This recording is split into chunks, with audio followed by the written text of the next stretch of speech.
प्रिय भक्तों, नर नारायण भगवान विष्णु के 24 अवतारों में से उनके चौथे अवतार हैं, जिन्होंने जुड़वां संतों के रूप में इस धरती पर अवतार लिया था। परंतु भगवान विष्णु के इस अवतार का क्या उद्देश्य था? क्या है प्रभु श्री हरि के नर नारायण अवतार की ये कथा? आइए जानते हैं। प्रिय दर्शकों, ऐसे ही धार्मिक व रोचक पौराणिक कथाओं के लिए हमारे चैनल को सब्सक्राइब करें और साथ ही साथ बेल आइकन को भी प्रेस करें, जिससे हमारी वीडियोस आप तक पहुंचती रहे। अगर वीडियो अच्छी लगे तो इसे लाइक करें। नर नारायण ब्रह्मा जी के मानस पुत्र धर्म और उनकी पुत्री रुचि के पुत्र थे। इसी कारण वो ब्रह्मदेव के प्रपौत्र भी कहलाए। भगवान विष्णु के नर नारायण अवतार का उद्देश्य इस संसार में धर्म का प्रचार करना था।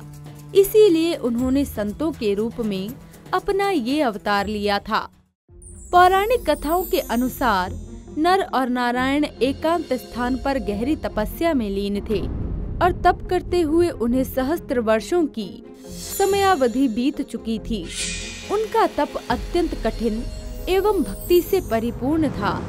उनका तप इतना तेजमयी था कि उनके तप के तेज से स्वर्गलोक भी कांप उठा।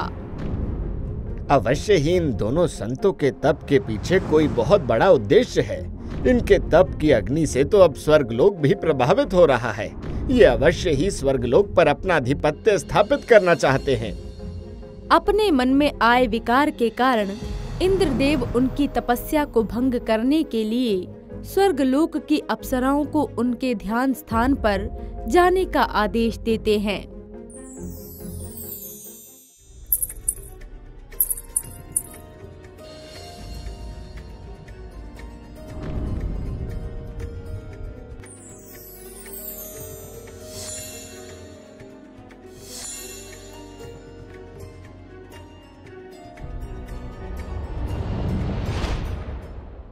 हे देवी, तुम कौन हो और तुम्हारे यहाँ पधारने का क्या प्रयोजन है? मुनिवरों, हमें यहाँ देवराज इंद्र ने भेजा है। वो आपकी तपस्या से अत्यधिक प्रसन्न हैं। इसीलिए उन्होंने आपकी सेवा और मनोरंजन के लिए हमें यहाँ भेजा है। वो चाहते हैं कि आपको आपके इस कठोर तप का फल अवश्य मिलना चाहिए। इसीलिए वो आपको स्वर्ग के सभी सुख यहाँ प्रदान करना चाहते हैं। परंतु हम स्वर्ग के सुखों के इच्छुक नहीं। हमारे हृदय को तो केवल प्रभु की भक्ति और उनकी तपस्या करने से ही आनंद मिलता है। किंतु इंद्रदेव आपके इस कठोर तप का फल आपको देना चाहते हैं और इसीलिए उनकी आज्ञानुसार हम आपकी सेवा में उपस्थित हैं। आप स्वर्ग के सुखों के इच्छुक नहीं, किंतु हम स्वयं आपकी सेवा करना चाहती हैं। अतः आप कृपया कर हमें अपनी सेवा से वंचित न रखें। मुझे भान है देवी, तुम यहाँ हमारी सेवा करने नहीं, अपितु अपने रूप और सौंदर्य से हमें आकर्षित कर हमें मोहित करना चाहती हो। तुम्हें अपने रूप और सौंदर्य पर अत्यधिक अभिमान हो गया है देवी। रंभा के रूप और सौंदर्य के अभिमान को नष्ट करने के लिए मुनि नारायण ने अपनी जंघा से एक अत्यधिक सुंदर एवं मनमोहक अप्सरा उर्वशी की उत्पत्ति की। उर्वशी का रूप इतना सुंदर एवं मनमोहक था कि उसके रूप के समक्ष रंभा तथा मेनका का सौंदर्य भी फीका पड़ गया, जिससे सभी अप्सराओं का अभिमान नष्ट हो गया। तत्पश्चात मुनि नर और नारायण ने भेंट स्वरूप अप्सरा उर्वशी को इंद्रदेव को भेंट कर दिया। जब मुनि नर और नारायण गंधमादन पर्वत पर अक्षय तप कर रहे थे, तो उसी समय प्रजापति दक्ष ने भी अपने यज्ञ का आयोजन किया था। किंतु उस यज्ञ में उन्होंने अपने जमाता भगवान शिव शंकर को आमंत्रित नहीं किया, जिस कारण माता सती हठ करके उस यज्ञ में जा पहुंची। किंतु माता सती को यज्ञ में उपस्थित देखकर प्रजापति दक्ष अपनी ही पुत्री सती को उनके स्वामी महादेव के बारे में अपशब्द कहने लगे। महादेव के अपमान को माता सती सहन न कर सकी और उन्होंने स्वयं का देह त्याग कर दिया, जिस कारण महादेव ने क्रोध में आकर अपनी जटा से वीरभद्र की उत्पत्ति की और वीरभद्र ने प्रजापति दक्ष के यज्ञ में पहुंचकर त्रिशूल से उस पर तीव्र प्रहार कर उसका मस्तक धड़ से अलग कर दिया। प्रहार तीव्र होने के कारण त्रिशूल उसके मस्तक को काटने के बाद बड़ी ही तीव्रता से तपस्या कर रहे मुनि नर और नारायण के समीप जा पहुंचा और नारायण जी की छाती में जा लगा, किंतु मुनि नारायण की केवल एक हुंकार ध्वनि से ही वो त्रिशूल कैलाश पर महादेव के हाथों में जा पहुंचा। किसका इतना दुस्साहस कि तपस्या कर रहे ऋषि मुनियों पर प्रहार करे? कदाचित ये तो महादेव का त्रिशूल प्रतीत हो रहा था, परंतु महादेव ऐसा क्यों करेंगे? त्रिशूल को देखकर मुनि नर और नारायण विस्मय में पड़ गए और उसे स्वयं का अपमान समझकर महादेव से युद्ध करने जा पहुंचे।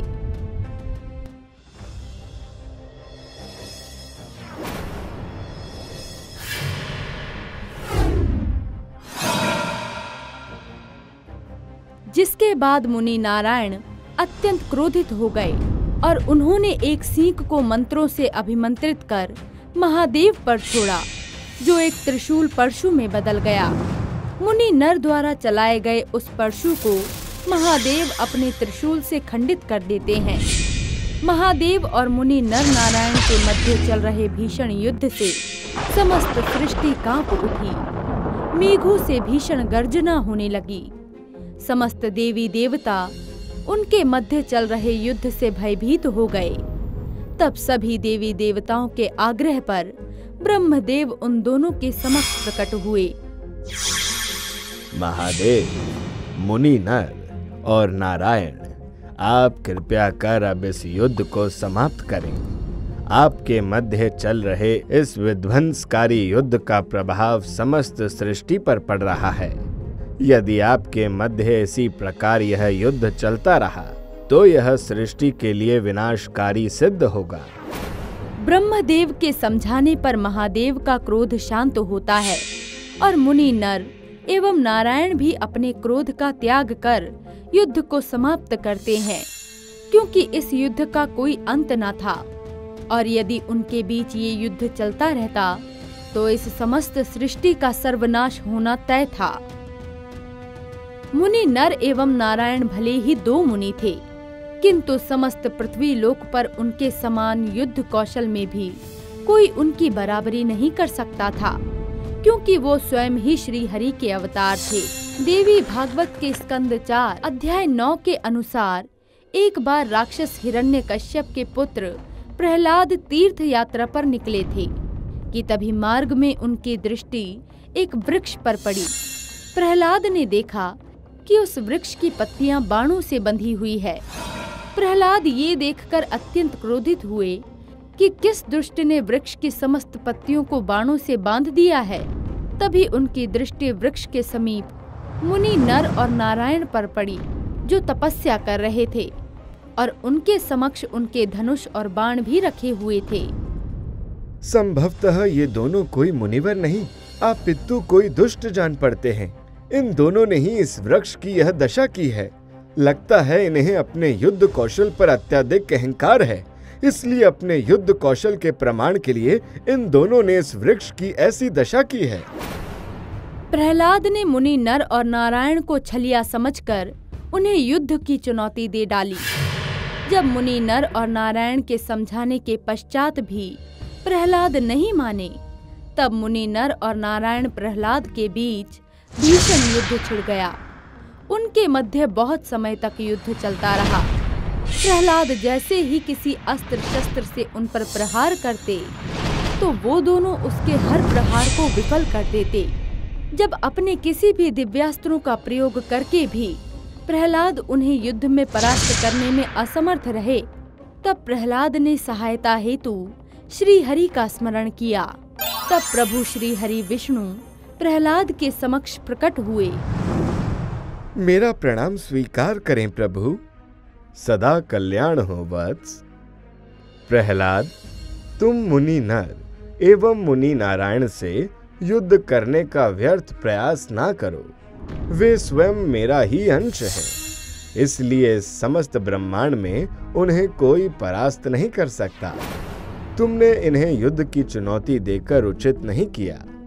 प्रहलाद, तुम जाओ और जाकर उनकी तपस्या कर उन्हें प्रसन्न करो, तब वे अवश्य तुम्हारी इस भूल के लिए तुम्हें क्षमा कर देंगे।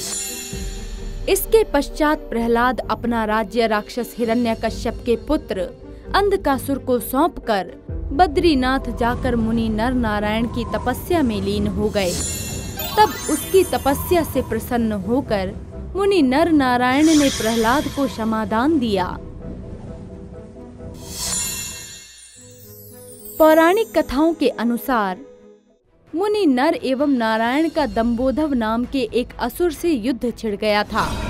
दंबोधव को सूर्य देव द्वारा वरदान में 1000 दिव्य कवच प्राप्त थे, जिन्हें केवल वही व्यक्ति भेद सकता था जो 1000 वर्षों तक तपस्या में लीन रहा हो। किंतु जो भी दंबोधव के एक भी कवच को भेदे, उसी क्षण उसकी मृत्यु हो जाए। मुनि नर और नारायण ने 1000 वर्षों तक गहरा तप किया। तब दंबोधव के साथ युद्ध में मुनि नर ने उसके एक कवच को अपने दिव्य बाण से भेद डाला था, किंतु वो कवच भेदने के पश्चात ही उनकी मृत्यु हो गई। तभी दूसरी ओर से मुनि नारायण दौड़ते हुए मुनि नर के पास आए और उन्होंने महादेव द्वारा प्राप्त महामृत्युंजय मंत्र का उच्चारण किया, जिससे मुनि नर पुनः जीवित हो उठे। दंबोधव को भी ये ज्ञात हो गया कि मुनि नर और नारायण को महादेव द्वारा महामृत्युंजय मंत्र की प्राप्ति हुई है। उसके पश्चात मुनि नर और नारायण ने 999 बार 1000 वर्षों तक तप किया और दंबोधव के 999 कवचों को भेद डाला। जब मुनि नर और नारायण दंबोधव के अंतिम कवच को भेदते हैं, तो वो सहायता मांगने हेतु सूर्य देव के समक्ष जा पहुंचा और मुनि नर नारायण भी उसका पीछा करते हुए सूर्य देव के समक्ष जा पहुंचे।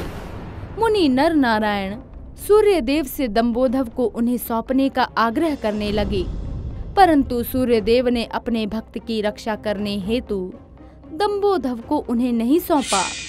ऐसे दुष्ट असुर की रक्षा करने पर मुनि नर और नारायण ने दंबोधव और सूर्यदेव को श्राप देते हुए कहा कि सूर्यदेव, आपने एक पापी की रक्षा करके उचित नहीं किया। हम आपको श्राप देते हैं कि आपके इस जन्म के पाप का फल आपको अगले जन्म में अवश्य भोगना होगा। मुनि नर और नारायण के श्राप स्वरूप ही हजारों वर्षों बाद सूर्यदेव के अंश से दंबोधव ने सूर्यपुत्र कर्ण के रूप में हस्तिनापुर में जन्म लिया, जो कि अपने आखिरी कवच और कुंडल के साथ ही जन्मे थे। और मुनि नर का जन्म अर्जुन के रूप में और मुनि नारायण ने श्री कृष्ण के रूप में जन्म लिया। और महाभारत के युद्ध में अर्जुन के हाथों कर्ण का अंत हुआ। कवच के होते हुए कर्ण का वध करना संभव न था, इसीलिए इंद्रदेव ने पहले ही कर्ण से उनके कवच और कुंडल ले लिए थे, ताकि अर्जुन के हाथों उनका अंत हो सके। प्रिय भक्तों, व्यक्ति के कर्म कभी उसका पीछा नहीं छोड़ते। व्यक्ति को आज नहीं तो कल अपने कर्मों का फल भोगना ही पड़ता है। अगर आपको ये वीडियो अच्छी लगी हो तो वीडियो को लाइक करें और हमारे चैनल महावॉरियर को जरूर सब्सक्राइब करें और साथ ही वीडियो की अपडेट पाने के लिए बेल आइकन को जरूर दबाएं। और आप अगली कहानी किस महावॉरियर की देखना चाहते हैं, आप हमें ये भी कमेंट्स करके बता सकते हैं।